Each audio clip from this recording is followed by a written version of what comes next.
Hey, good morning, everybody. It is Saturday.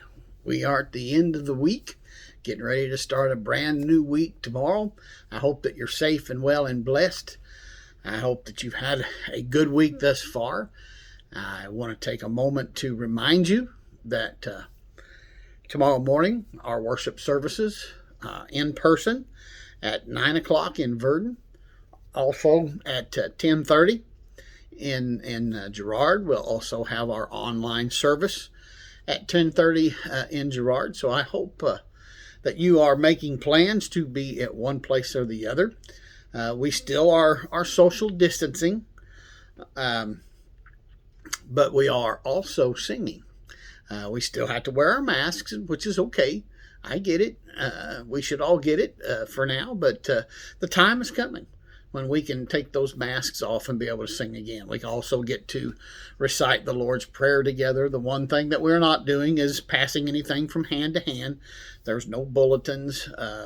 We did take communion last Sunday, but I have the little individual packets that we just put on the altar, so you only touch one, and that's the one for yourself. So things are progressing, and so I hope that you make plans to join us in person. And if you still feel uncomfortable, I completely understand. I'm not going to try to force anybody to come back to church, but I do hope that at some point we will all feel comfortable enough to be together as a complete family once again. So again, tomorrow morning, 9 o'clock in Verdon, 10:30 in Girard, and we'll also be online at 10:30 as well. This morning, I want to read to you from 1 John, and this is chapter 2, and I'm going to read verses 15 through 17. Do not love the world or anything in the world.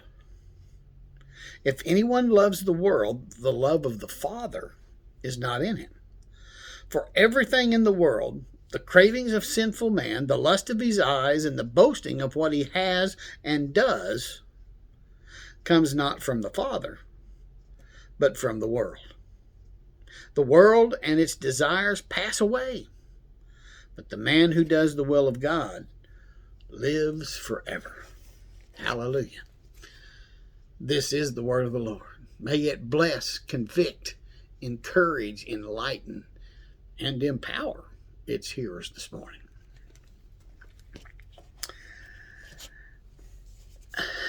The fear of worldliness has generated more lists of don'ts than we can count.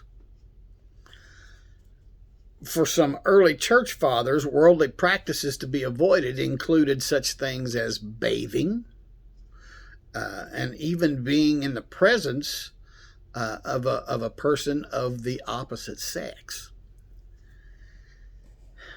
Modern lists have included things such as wearing jewelry or lipstick, loose hairdos, going to movies, dancing. That's just to name a few. John, here in his first epistle, he sees worldliness in a different light. To John, being worldly is to live our lives in this world as the unsaved live their lives, controlled by the desires that simmer in our flesh, to be eager to possess the things that we see around us, and also growing arrogant from comparing our possessions or our accomplishments with those of others.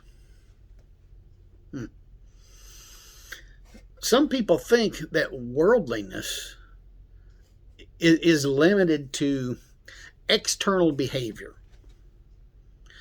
Who they associate with, the places that they go, the activities that they enjoy.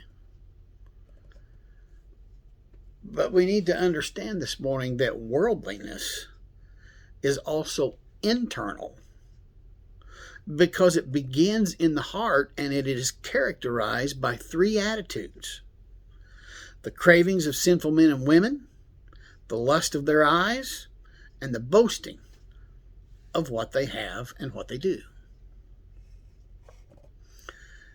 How fascinating that person who creates and lives by this list of don'ts and is proud of their restraint may be more worldly than the brother or the sister that they condemn. Think about it. I'm Pastor Mark. Love you guys. See you tomorrow, one place or the other. Be safe, be well, and be blessed. And go do something for Jesus.